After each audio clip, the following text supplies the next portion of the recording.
right, everyone, this is Tim with Online Big Blue, bringing you the best in New York Giants sports talk and entertainment. Oh, I wasn't going to do a video. I did a video. Wasn't going to do another video. I'm still doing housework. I'm still not housework. I'm remodeling because we're having an open house. A couple of days, couple of weeks, whatever it is.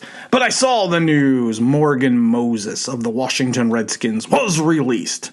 Offensive tackle, 6'6", 330 pounds, out of Virginia. I haven't gone on Twitter. I haven't gone on Facebook. I haven't gone on Instagram. I haven't gone on YouTube because I did not want to fall into the trap of, we should sign Morgan Moses. We should go out there and get him. We should go out and give him the money because we need a right tackle.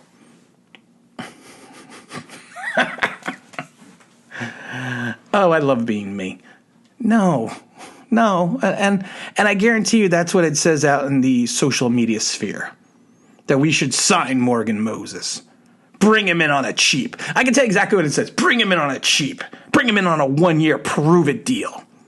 Okay, here's a couple problems we have here. What is he proving? Just think about that. What is he proving?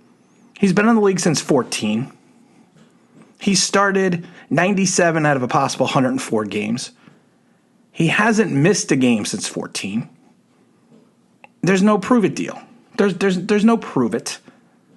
None whatsoever. He's gonna look for money. Why is he gonna look for money? Because he just got released. And why was he released? Because the Washington team saved $5.9 million on his contract. On his $7 million contract. His agent shopped him around. He was basically a free agent. They shopped his services around and had $7.5 million. Nobody wanted him. Washington doesn't want him. And the worst part is, Washington,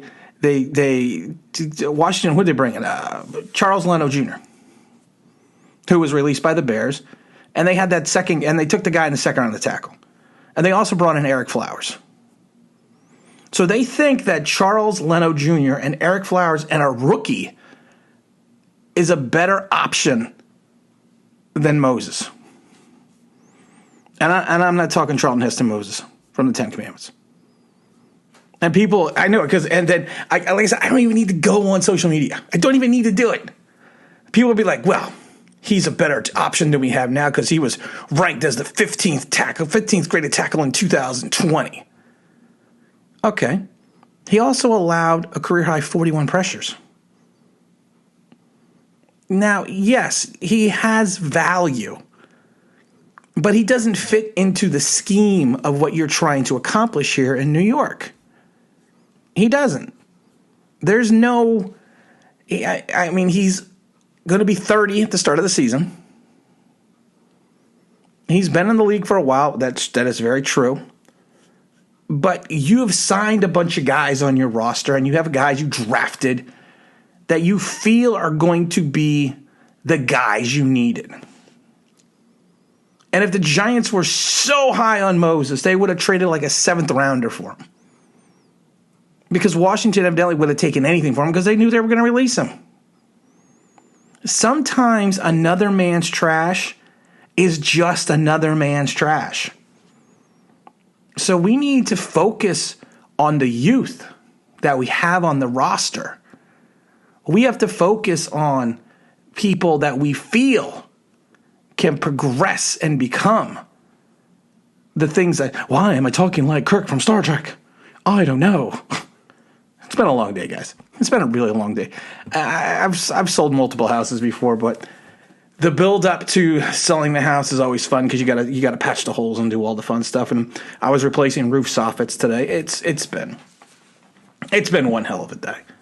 But no, we do not need to sign Moses. We don't need to consider signing Moses.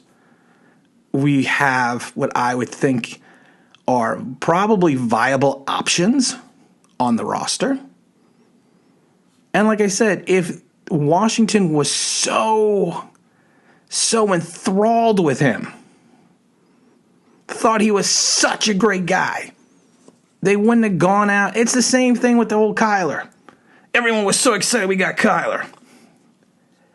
Yeah, Green Bay was so happy with Kyler's 10 sacks that they went out and signed 2 starting linebackers the next year and drafted one in the first round.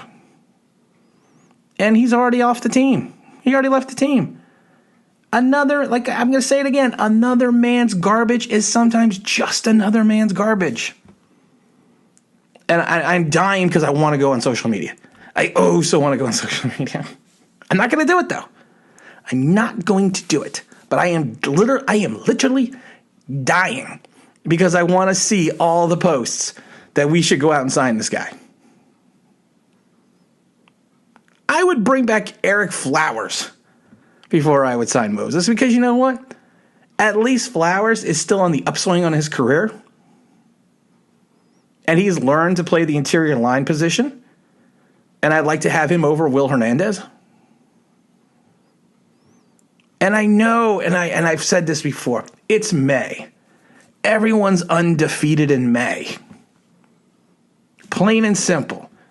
You get to be pumped up in May. You get to be excited about your team in May.